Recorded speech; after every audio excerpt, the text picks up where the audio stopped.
Good day, everyone. My name is David Williams, Executive Director of the International Association for Energy Economics. It gives me great pleasure to welcome you to today's webinar entitled International Comparison of the Efficiency of Electricity Futures. We're grateful to Sebastian Gericke from the University of Ortega for today's timely discussion. And first, a little bit about the International Association for Energy Economics. We are the largest association specializing in the field of energy economics and provide a forum for the exchange of ideas, experience, and issues among professionals interested in the field. The organization produces 2 professional journals, a newsletter, and holds conferences and virtual presentations, along with a host of other products and services that you can find at our website at www.iaee.org. If you're not already a member of the association, we welcome you to join. A few housekeeping matters in regard to today's webinar before I hand things over to our speaker. First, this webinar is being recorded for those that cannot participate in today's live event. If you have any questions for our speaker, please click the Q&A button at the bottom of your Zoom window and type your question. We've allocated sufficient time at the end of this webinar to address your questions. And now I would like to introduce you to our presenter, Dr. Sebastian Gericke, Deputy Director of the Climate and Energy Finance Group, Department of Accountancy and Finance at the University of Ortega Business School. Sebastian, over to you. Thank you. Good morning or good evening, depending where you are, everybody. Thank you for attending this webinar, and I hope you enjoy my presentation. Let me just share my screen. So hopefully we can see that there. So as said, this is the international comparison of the efficiency of electricity futures. And this is co-authored work by Fergus Bevan McCrinnan, one of our master's students, Ivan Diaz-Rainey, who is the director of the Climate and Energy Finance Group, myself, and Greg Seiss, who works at Energy Link, which you could think of as a think tank, and he provided some data and useful insight.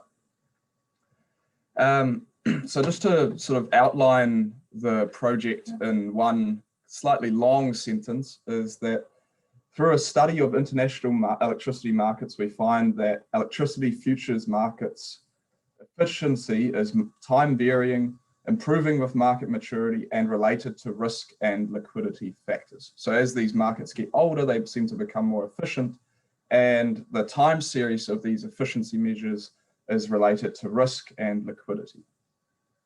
Just before I jump into the presentation, I wanted to give a really short, advertisement for our Climate and Energy Finance Group. So we've been funded for a year now, and we run several conferences and do a lot of research in the energy and also a lot in the climate finance areas. So there's a link there. I think you'll be able to click through if the slides are made available, or just Google CEF Group Otago. So as an outline of today's presentation, we're going to start with some motivation, some research questions, literature, get into the data and methodology, then the results and conclusions. And as David said, it should be about a 30-40 minute presentation, and after that there'll be plenty of time for questions. I do have the question answer box open here, so if anyone's got questions throughout, just shoot them in, and if I'm able to answer them as I go, I will, otherwise I'll get to them at the end. So during the 1990s, there was a lot of deregulation and privatization, which saw the emergence of a lot of wholesale electricity markets.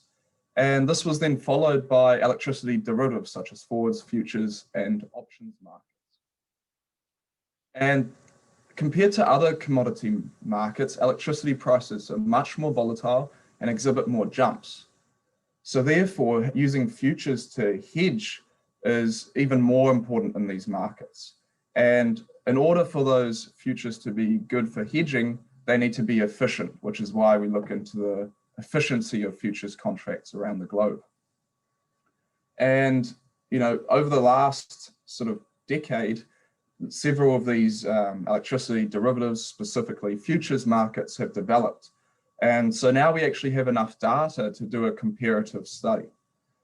So we look at the 5 different electricity futures markets and examine how maybe the market structure or generation mix of those electricity markets drives efficient futures markets.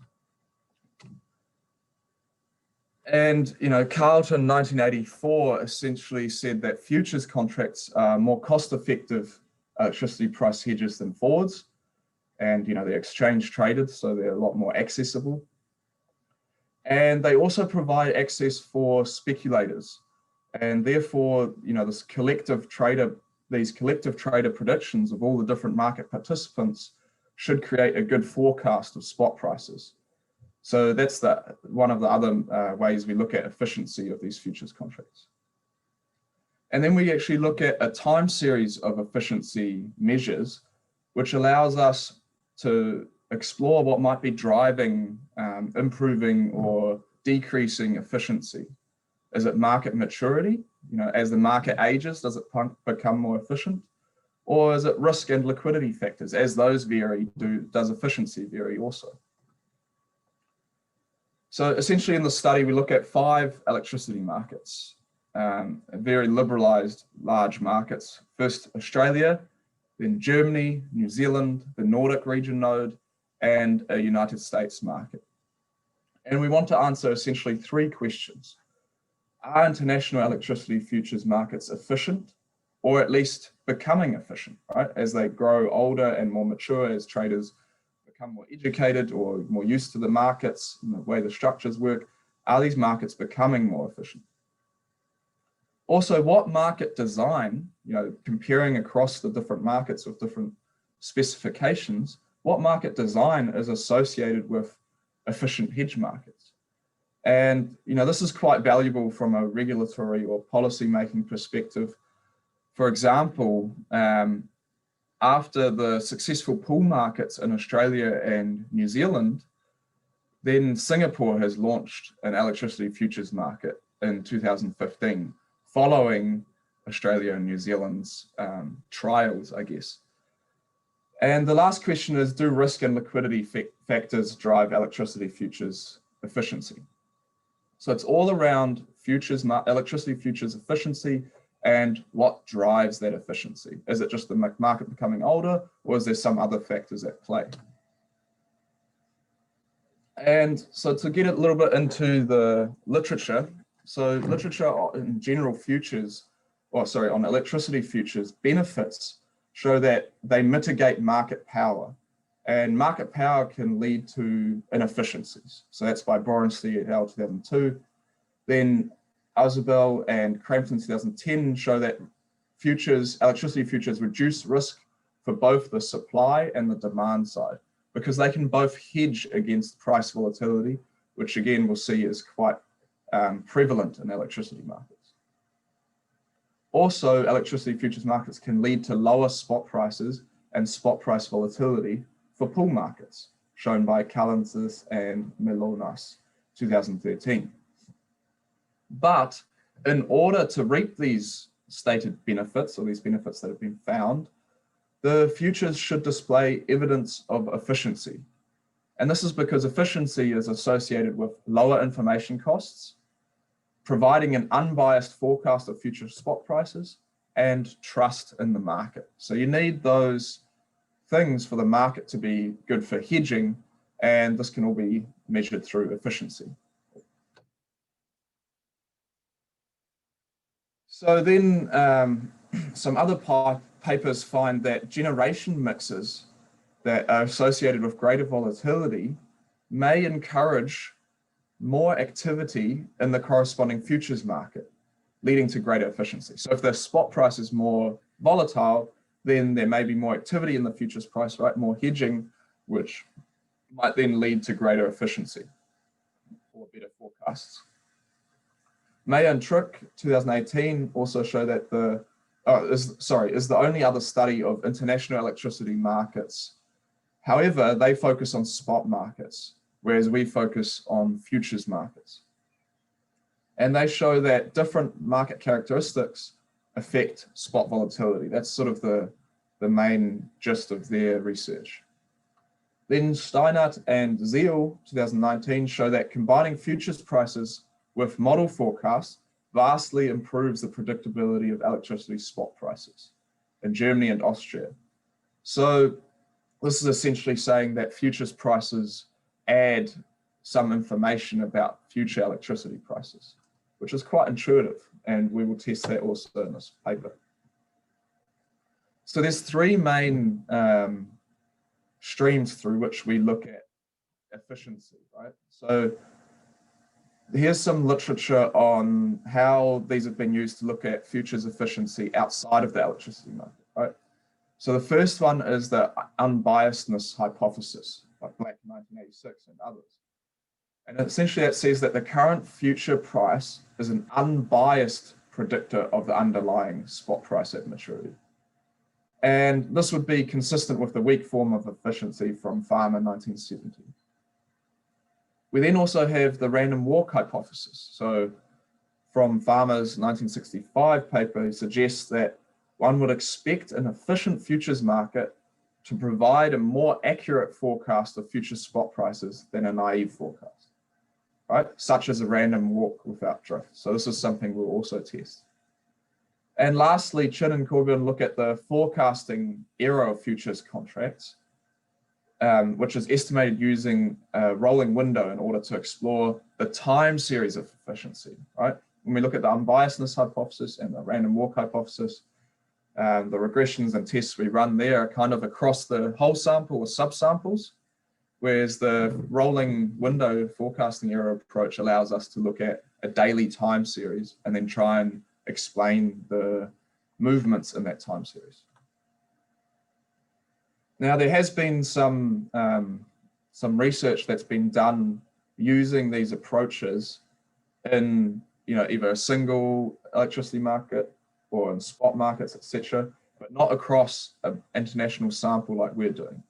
So Borenstein et al. 2008 tests the unbiasedness hypothesis in the Californian contracts and finds that there's some divergences, but actually that this can also yield a profitable trading strategy. So these Californian contracts are not efficient according to the UBH. Then Haugum and Ulrich, 2012, consider the UBH in the US with a focus on the PJM day-ahead market and find no evidence against efficiency. So they find that this one day ahead forward market is efficient. Bunn and Gianfreda, 2010, find that several European forward markets to be inefficient. And we have 2 European markets in our sample. Feng et al. 2007 and Yang, Liu, Zhang, and Lu, 2009, conduct the analysis of the UBH for the Nordic market, and they conclude a weak form efficiency. And we actually also have the Nordic market in our sample. Then there's the random walk hypothesis, right, where we essentially expect that future prices cannot be predicted by current prices,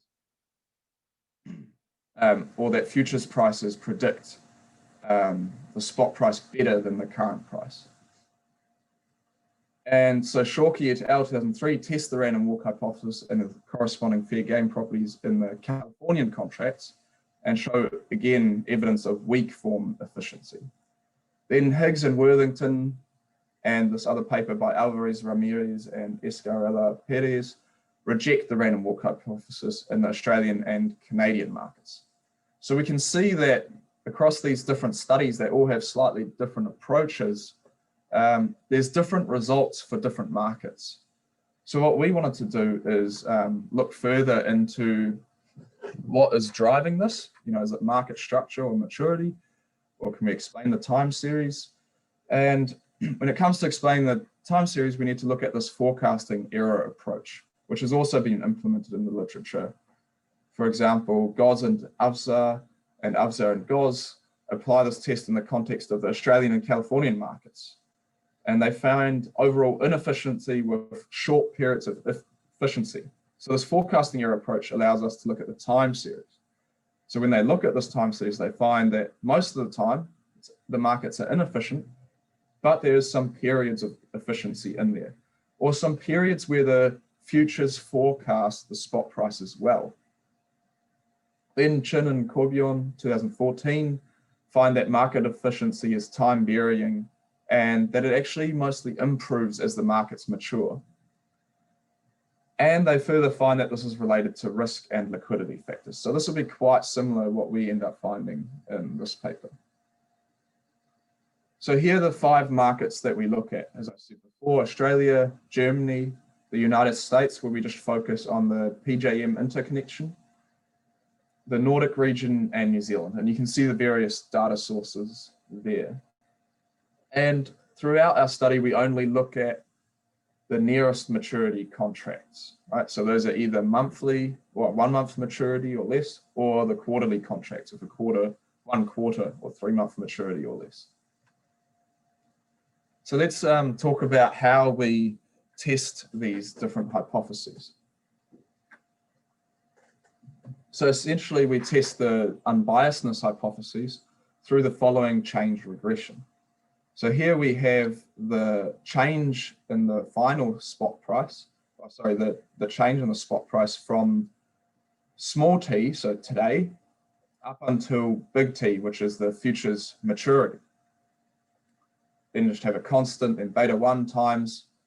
This difference here is the current futures basis. So it's the current futures price minus the current spot price. So we regress the change, or the forward-looking change in the spot price against the futures basis. And this is estimated daily with a rolling window to avoid autocorrelation, we adjust by New West standard errors. And essentially, if we had really efficient markets, then we would expect that beta 0 is 0, right? The constant is 0, and beta 1 is 1. So that essentially the change in the spot price over the contract period is equal to the futures basis today.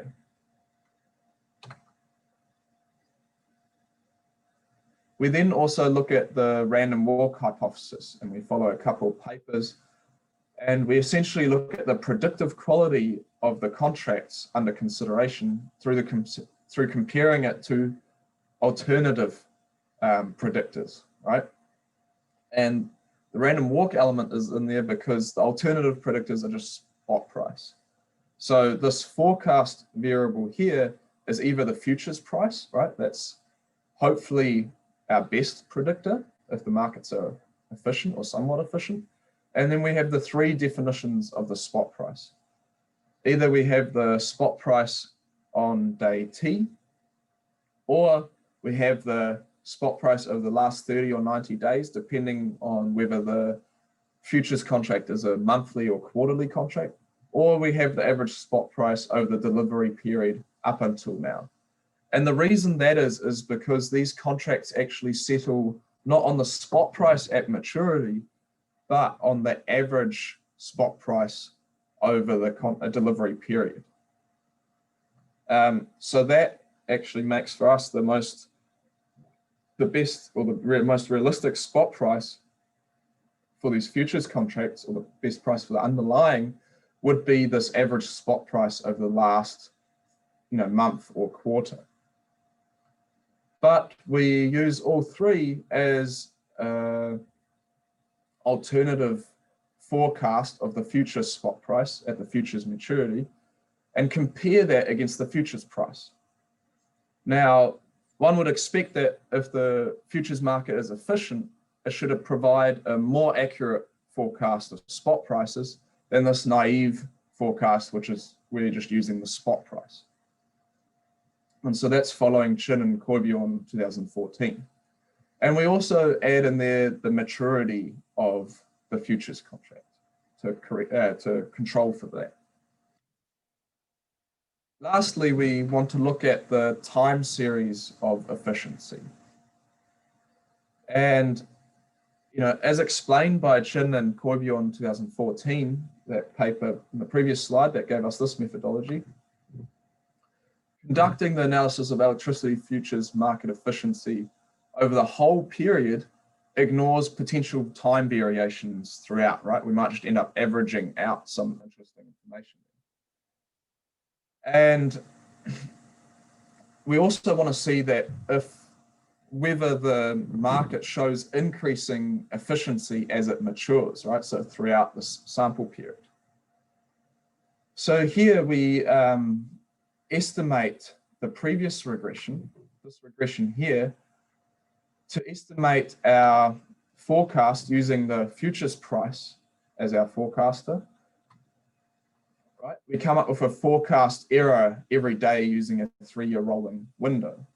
So that sort of predicted forecast error from the previous regression estimated every day using a 3-year rolling window, we can then regress against some factors which we think might explain efficiency. So we regress this forecast error against the previous 3-year realized volatility, also on a rolling window, the previous 3-year skewness of the prices, the spot prices, the volume over the last 3 years, the average daily trading volume over the last 3 years of the futures contracts, and the average daily open interest over the last 3 years of the futures contracts. And throughout, we define a year to be 360 days for simplicity. Further, it might be useful to convert this volume and open interest, these two factors, into one factor which we call the speculation ratio, which is just volume divided by open interest. And this is a slightly different measure of liquidity. As Chan et al. 2015 says, a lower speculation ratio implies lower speculative activity relative to hedging activity, or vice versa. Essentially, it's a measure of how much the market turns over in a given day. And the more it turns over, the more we can assume there's speculating going on, or day trading, or short-term trading. So what we do is we swap out these two, volume and open interest, in the regression for the speculation ratio, and see if that better explains the time series of efficiency. So that's our methods. Let's get into some results, and we'll start with some sort of descriptive things. Excuse me, I have to drink a lot. My daughter brought home a cold from school over the weekend, which was great fun. So here we have time series plots of each of the market's spot prices, right? And essentially here we can see two features that are commonly found in electricity markets. The first is the frequent spikes in the spot markets, especially in Australia, right? If we look at these spikes, or you might call them jumps in the spot price. You also see them in the United States a lot, but we also have them in Germany, the Nordic and New Zealand markets, but less pronounced. And the other thing we can see here, although it's hard to see with all these jumps that pushes the scale up in Australia, we can see the seasonal nature of electricity prices, especially in the Nordic and New Zealand markets, which are dominated by renewable energy, specifically hydro generation, right? So this is always expected. Then we can also look at the time series of the futures prices here. And as we can see, they exhibit a similar pattern. You know, they are high when spot prices are high, etc. But they're a lot less volatile and noisy. Okay. So then the first sort of tests we run is looking at the serial correlation in futures returns. And that's because in Farmer 1970, they say that if futures prices are fair game or weak form efficient, then they should exhibit no serial correlation. Now, in the yellow box here, across the whole sample, and here, you know, different markets in this top row have slightly different samples because they're slightly younger, right, incepted later. But essentially in this yellow box, we find that the only contract which does not exhibit autocorrelation is the Australian contract here. So this is the only one that is, that is weak form efficient, according to Farmer, right? Now, if we look at the common period, so this is the sample period where we have data for all of the markets, right? Which is from 2009 to 2016. There we can see that all of the contracts, including Australia, exhibit significant autocorrelation or zero correlation and are therefore not efficient by this, according to this definition. Now, Australia is still somewhat less significant, but it is significant, specifically out to 24 lags.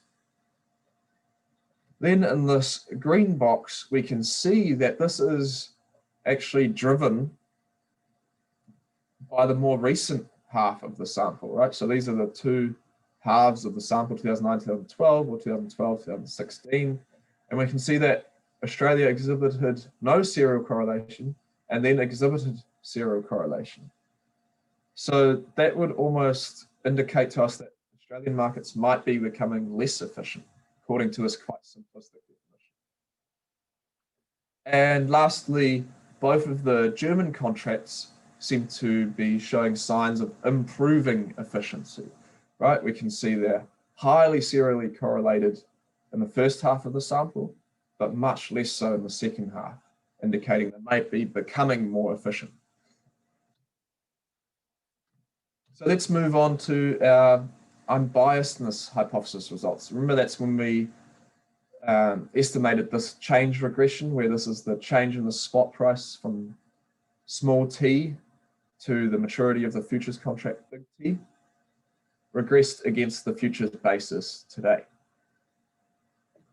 And here we can see that the German and New Zealand markets seem efficient over the entire period, right? If we look at the life of the contract, or even the common period that we have data for all of the markets, they seem fairly efficient, as we cannot reject that beta equals 1, beta 1 equals 1 and beta 0 equals 0, and even the joint F tests can't be rejected. So over the whole sample, both of these markets seem to show efficiency. And this is quite surprising, as these represent one of the most, being Germany, and least liquid and mature markets, right? Germany is one of the most liquid and oldest markets, and New Zealand is one of the younger and much less liquid markets. So it's surprising that the two extremes here are the ones that seem to be efficient, which might indicate to us that market liquidity is not so important.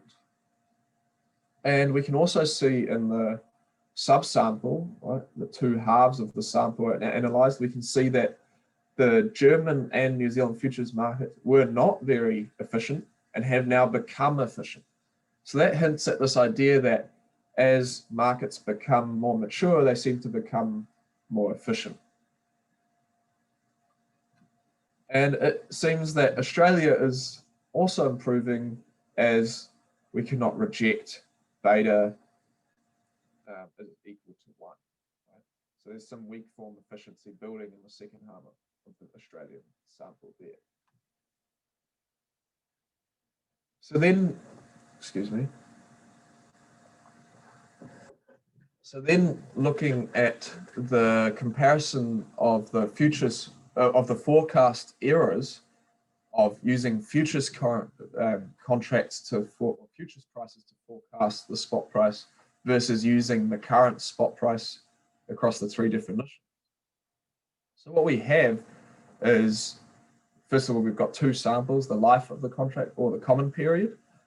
And then we have our four different forecasters, right, that slot into this forecast variable. So either the average price over the period to date, the average price over the last period, right, the last 30 or 90 days, the daily, the actual just daily spot price, or the futures price. And what we have is we have their forecast errors, and then we have on the right hand side the difference between that and the futures, using the futures price. So we can see that across all of the markets, we can see that the futures price provides a better forecast than these naive forecasts, right? So rejecting the random walk hypothesis, or showing that futures prices are efficient in terms of predicting the spot price. So we can see that this difference is positive across the board, right? Except for the PJM peak markets for some reason, although it's only slightly negative.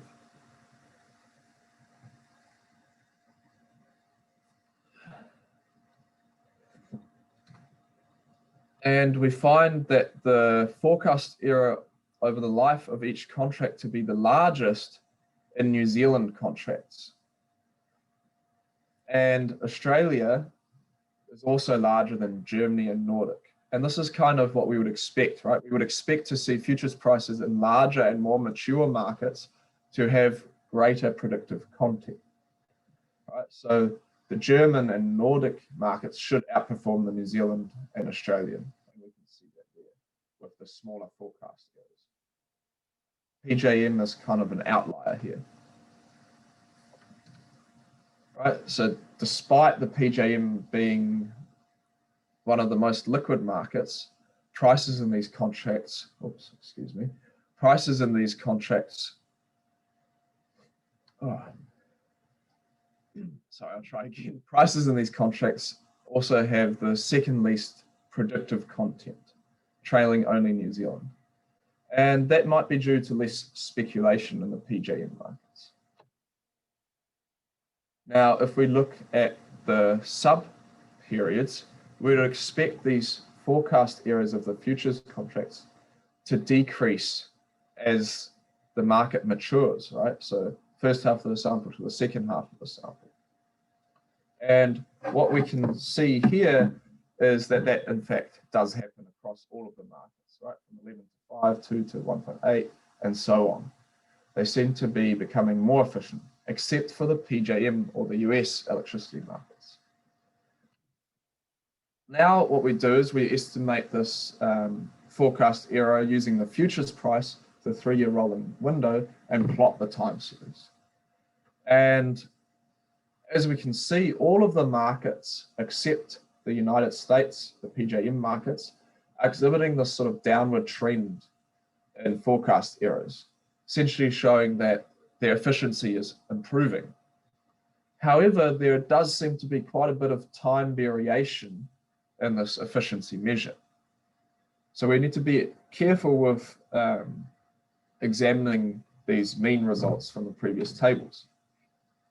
And we want to try and explain what might be driving this variation. So that's where we estimate our drivers or determinant regression here. So we regress the forecast, the daily forecast errors against the 3-year realized volatility, realized skewness, the volume of the futures contract, and the open interest of the futures contract. And what we can see here in the yellow box is that for all but one of the contracts, volatility has a significantly positive coefficient. So this suggests that an increase in volatility is related to a decrease in the predictive content, right? An increase in volatility is related to higher forecast errors or worse predictions. And so this increased volatility of the underlying of the spot market does not seem to maybe increase hedging activity, which would lead to more efficient prices. Further, the skewness coefficients, in this row here, are negative. So maybe the hedging activity is more based on hedging against jumps, right, or skew, skewed returns, right? So large fluctuations. And so the more skewed the underlying is, the more hedging activity you get, and therefore the more efficient the prices are, or the better the prediction is. And so sort of from this yellow box, we may be able to say that hedgers in these electricity markets are more concerned about skewness or jump risk than they are about volatility. Open interest seems to have a negative effect. So as markets are more liquid or larger, measured by open interest, forecast errors go down, or they're more efficient. Now, in Australia, volatility does lead to, volatility leads significant volume, So trading activity increases forecast errors. So it's a bit counterintuitive, but this may be because Australia is quite an illiquid market. So if you have more trading in an illiquid market, on those days where there's more trading, this might be decreasing efficiency, right? Creating some sort of divergences through a price impact. Then when we look at the speculation ratio instead of the volume and open interest separately, we find it's only significant for the Nordic market. And it seems to, the more speculation, the higher the forecast errors. So to conclude, just in time, we present the first cross-country examination of market efficiency in electricity futures markets. Right, so this is the first paper to look at futures markets across the globe. And Germany and New Zealand are the futures market that satisfy both the conditions of the unbiasedness hypothesis over the life of the contracts. Even though, again, they are the extremes in age and liquidity. But all of the markets seem to be getting more efficient with their age, right, in the second subsample. All futures reject the random walk hypothesis, or futures are better predictors than spot prices, which shows some form of efficiency. And consistent with the difference in market size and activity, prices in German contracts have the lowest forecast errors, and New Zealand contracts exhibit the largest, right? Those are the most liquid and least liquid markets. And all of the markets, except the US, exhibit improvements over time. And this US phenomenon might be due to a very successful day-ahead forward market taking over the hedging activity instead of having it in the futures market. And lastly, we find evidence that both statistical risk factors, so that realized volatility and skewness, and liquidity factors in terms of open interest, play a role in explaining the evolution of the futures market's efficiency. So that's the end of my presentation on this working paper. It's on the IAE working paper series if you want to have a read, and I'm more than welcome any comments or queries. And if anyone has any questions now, feel free to just type them into the box and I will try to answer them as best I can.